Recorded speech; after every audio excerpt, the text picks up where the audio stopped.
The UFO topic is a very interesting topic, isn't it? Because ultimately it comes down to beliefs, it comes down to evidence, it comes down to a lot of factors and testimonies. But we've obviously seen a hell of a lot of movement over in the United States, especially with congressional hearings, with whistleblowers coming forward, with multiple UAP departments like ARROW and the FBI now coming out with the UAP task force. You know, all kind of coming forwards. But we've recently seen some developments over in Japan. With regards to a new UFO office, which has gained significant traction in 2025, which is kind of reflecting the global interest in UAP's potential national security and scientific concerns, right? And it is really, really interesting to see the way that this is developed, not just in the United States and in, like, you know, countries where you typically expect to see it, but also in Japan. So let's talk about Japan's UAP task force first. So on May 16th of 2025, a bipartisan group of over 80 Japanese lawmakers, led by the former defense minister Yasukazu Hamada, I absolutely butchered that, I do apologize, of the Liberal Democrat Party, formally urged Japan's defense ministry to establish a dedicated UAP investigation office. The proposal was handed to the current defense chief, emphasizing UAP's, quote, realistic and serious national security concerns.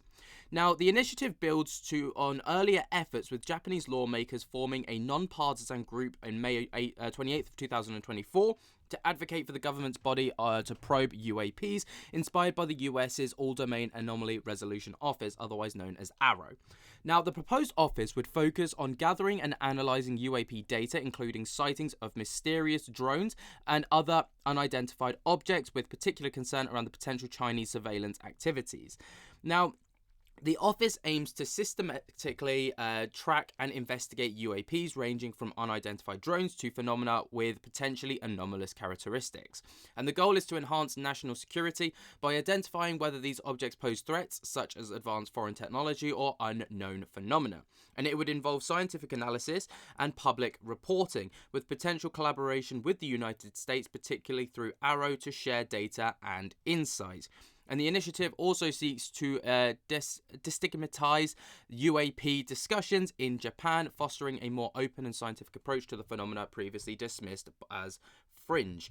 Now, obviously, this is a really good process so far, and we've seen it kind of really develop over the past few months. It started to really work over in the United States. I think the topic is more widely spoke about. I think the topic is less, you know, tinfoil hat wearing nut job kind of conspiracy theorist.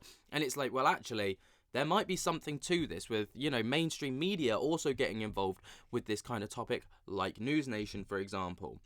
Moving on though, on May 21st of 2025, Japan was set to host a US-Japan UAP grand debate with US lawmakers, signalling a commitment to international cooperation on UAP research. Now, the proposal has garnered attention from major Japanese media, including NHK, which is Japan's public broadcaster, indicating its significance as a formal step in Japan's UAP policy.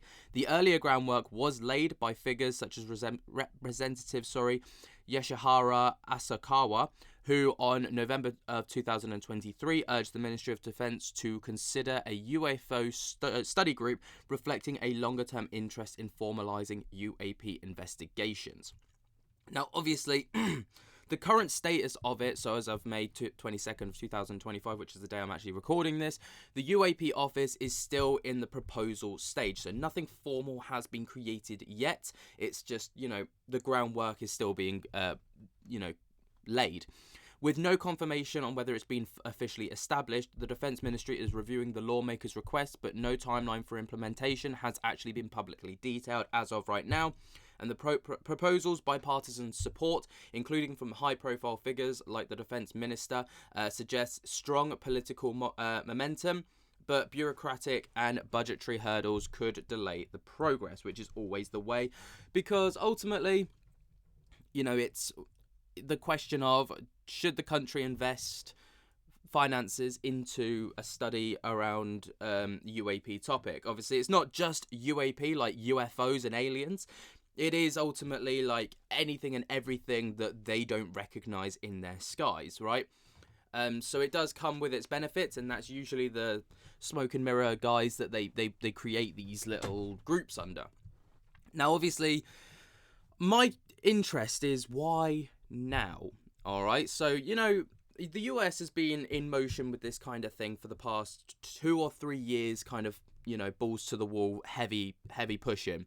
We've had congressional hearings starting with David Grush back in 2023. Continued in 2024 with Lou Elizondo. We've also got the UAPDF, which is the Disclosure Fund now as well.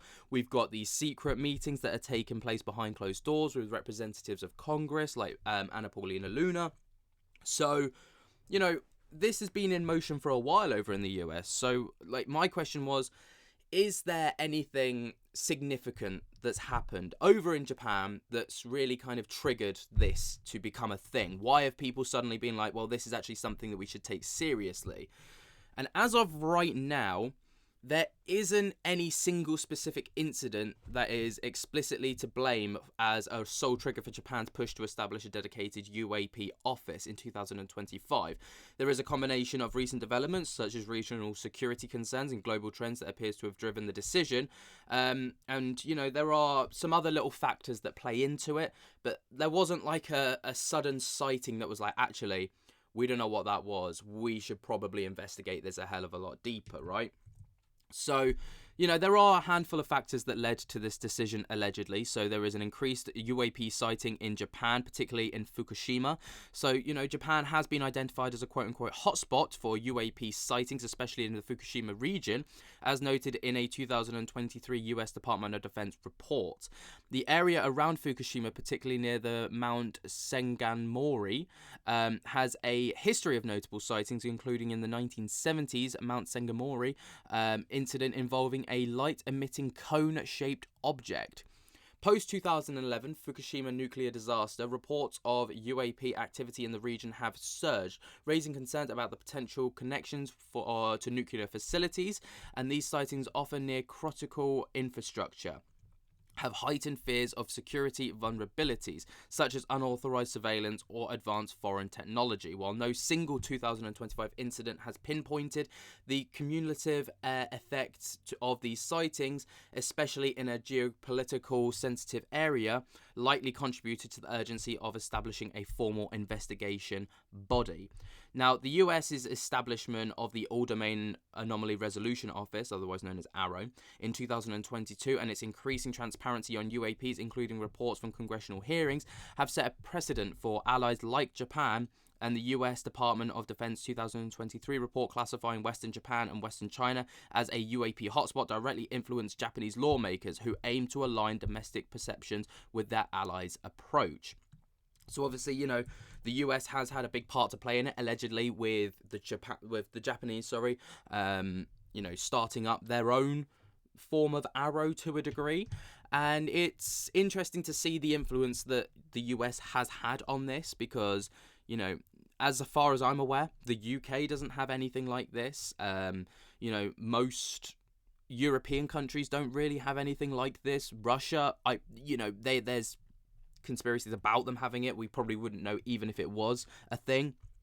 So it's interesting that, we're starting to see this development, and it would be interesting to see as well moving forwards if other countries choose to follow suit. If it's not just Japan, if we start to see the UK do it, if we see Germany do it, France do it, other allied nations to the United States, following suit and trying to do this. Now, there is also a domestic political momentum with all of this. So the formation of the non-partisan group of over 80 lawmakers in May of 2024 reflects growing domestic political will address UAPs formally.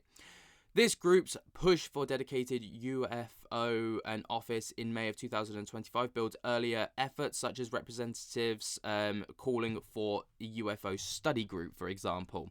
So you're probably wondering, well, why now? Now, there's geopolitical urgency with regards to the nuclear facilities, as we've spoken about.